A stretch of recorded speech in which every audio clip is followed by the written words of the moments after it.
Hope you all are doing well. Children, in the earlier class, we tried to understand regarding the history behind the making of maps.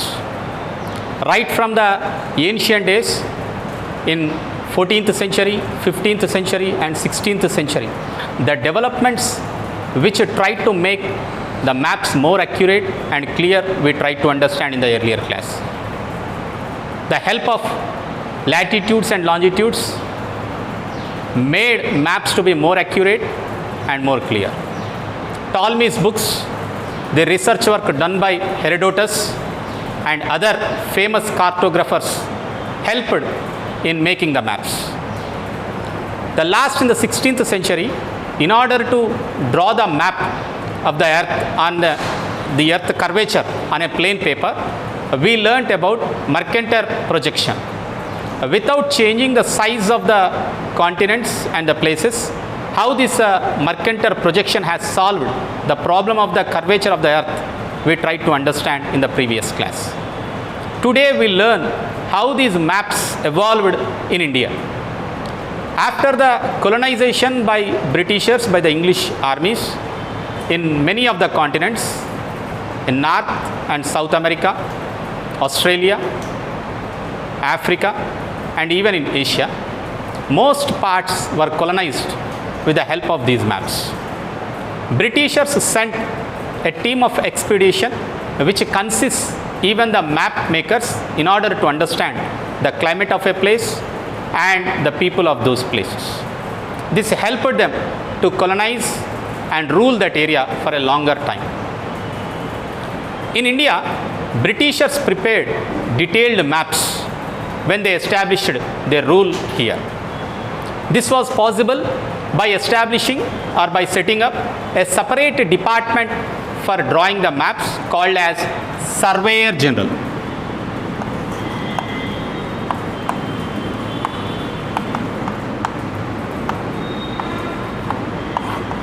So the Survey of India was the department. The duty of this department is to survey the land and prepare the detailed maps, and the head of the Survey of India will be the Surveyor General. Mr. James Rennell was appointed as the Surveyor General. So it was his work that first measured or surveyed based maps were prepared of India. There is a map given in the textbook. You can compare that map of India with the present map. That was the first British surveyed map released. So later, it was in the year 1802, Common Era, a person by name William Lambton, he started one of the most important geographical expedition. He started measuring the height of the longitude from Chennai. He started his expedition to measure the length of the longitude from Chennai and ended it in Himalayas. This work was further carried over by George Everest, who measured the highest peak in Himalayas, and it is named as Mount Everest today. This Everest is the person who measured the height of this peak, so it is named after him, George Everest. So the measuring of this Mount Everest started from Chennai. Why only from Chennai? Because all the heights are measured from the sea level. So from Chennai it started measuring, and they ended it up in the Himalayas at Mount Everest. This is the highest peak in the world. If you look at the maps history, maps have received more demand during the world wars. The making of maps has received great impetus during the wars, as it is being used by the armies and by the air force. Countries try to keep these maps more secret so that their enemies cannot have access to these maps. But you know it, children, very well. Today, maps are available through the satellites. Satellite images are available to everybody, and they are more accurate and clear. And no longer governments can keep them secret. If you look at the uses of these maps are used for a wide variety of purposes. Maps were used for conquest, maps were used for sailing, maps were used for wars, maps were used for a wide variety of purposes.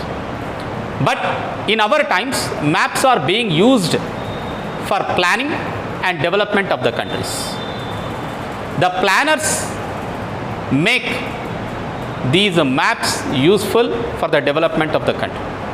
For example, if you wanted to make the map of a village which has water resources or water scarcity, you compare this map of water scarcity with the water resources, and then you arrive at how that water can be brought to this village with the help of the maps. Is it through the pipes, or by constructing the river, or by constructing the dams over the river, or by water harvesting methods? How can we bring water to that village, and the problems being faced by that village can be overcome with the help of the maps? This is how the modern planners are using the maps.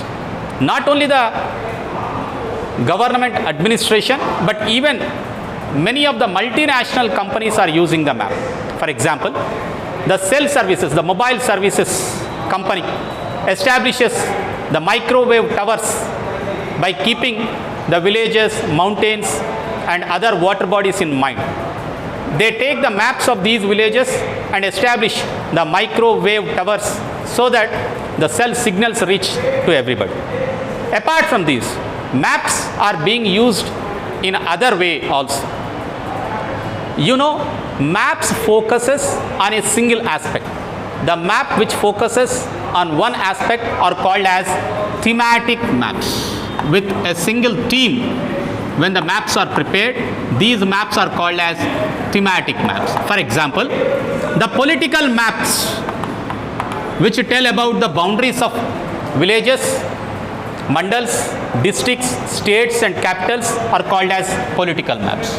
The maps which show about the terrain, about the mountains, about the plains, plateaus, rivers, valleys, such maps are called as physical maps. Apart from these, the maps also can be used to show what languages are spoken in a particular region, what kind of people live in a particular region, how much population density is present in a particular region. These all kind of information can be represented on the map using many kinds of conventional symbols.